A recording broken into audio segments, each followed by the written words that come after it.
If you're a Formula One race fan like me in India, then the broadcast and digital rights not being renewed by a popular sports channel in India this year has brought about a lot of angst and frustration, and you've probably taken to social media to vent out to like-minded people. After almost 22 years of being televised in the country, first free-to-air television, then via pay TV, this is the first ever year that the official broadcasters have decided it was time to launch the F1 TV Pro app instead via a subscription model. Yes, I still do feel it is a tad bit expensive, but let me bring you my list of pros and cons about this app. Let's start with the positives of subscribing to F1 TV Pro app. The most important point, of course, is uninterrupted racing. No ad breaks when there's exciting battles on the track. Next, you're allowed multiple device access with the same login, which allows you to gratify the nerd in you big time.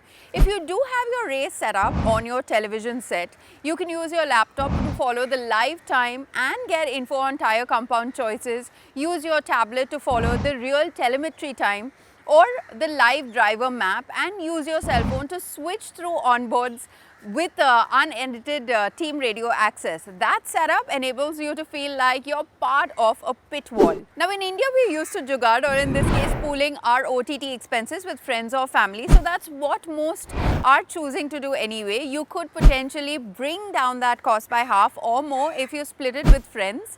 But then again, the app is available only on 6 devices per login, so you limit your viewing experience. It is also my duty to remind you that the official clause of the F1 TV Pro that you have signed, in clause 6.2 it says that you may only access the services on up to 6 devices, with only one of those permitted to stream content at any one time. Also, clause 9.2b says that at any given time, only access or view the service via personal secure devices and never permit any other person to access the service. You also have access to live coverage of the pre and post race shows, analysis, interviews, which is pretty great. You also get access to all the pre-season testing before race season, which wasn't an option when it was broadcast on television. You can also watch the F1 feeder race series as well if you're interested in following new talent. This year in particular, we have 2 Indian racers competing in Formula 2. So you could follow their race weekends as well. Now coming to my list of cons, just sit back, grab a refreshment because there are quite a few. Firstly, the subscription model is turning out to be way too expensive to watch just one sport, because let's face it, not many hardcore F1 fans in India are as interested in the F1 feeder series. Up until last year, F1 fans could watch the races either on television or on an OTT stream app, paying nominal charges for cable TV or set-top packages that would come up to around 5,000 rupees, which included plenty of other channels as well. To enjoy an ad-free experience on Hotstar, you had to shell out around $14.99 per year. That worked out to be around 125 rupees per month. A steal, honestly, if you consider that at that amount you bought not only F1 races but also a big list of movies, fiction shows, original content and documentary.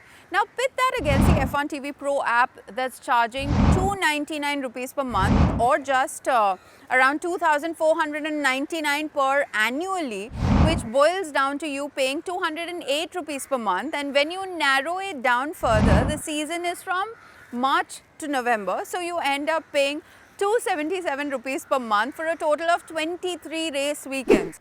Not having F1 easily available on television also means you're restricting the possibility of new fans tuning into the sport to even understand what this sport is all about. Now the app is available on Android and Apple devices, and that would be a laptop, tablet, your cell phone.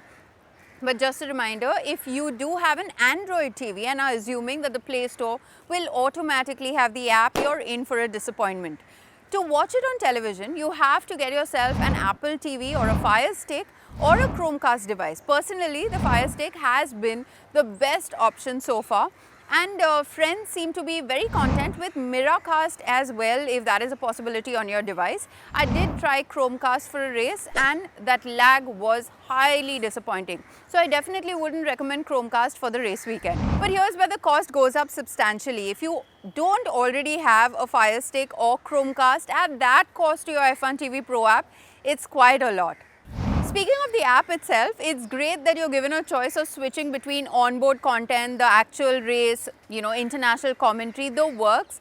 But there is a slight lag in the feed when you switch between the official F1 commentary to the international.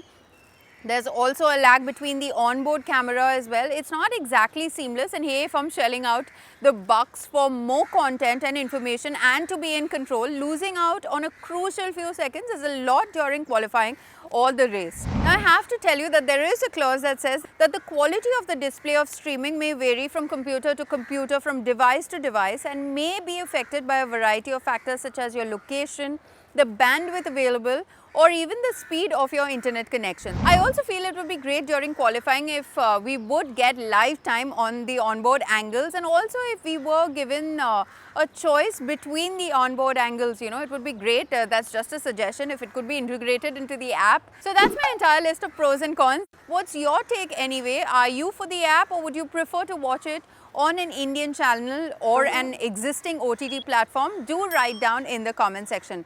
Also give us a thumbs up if you like this video.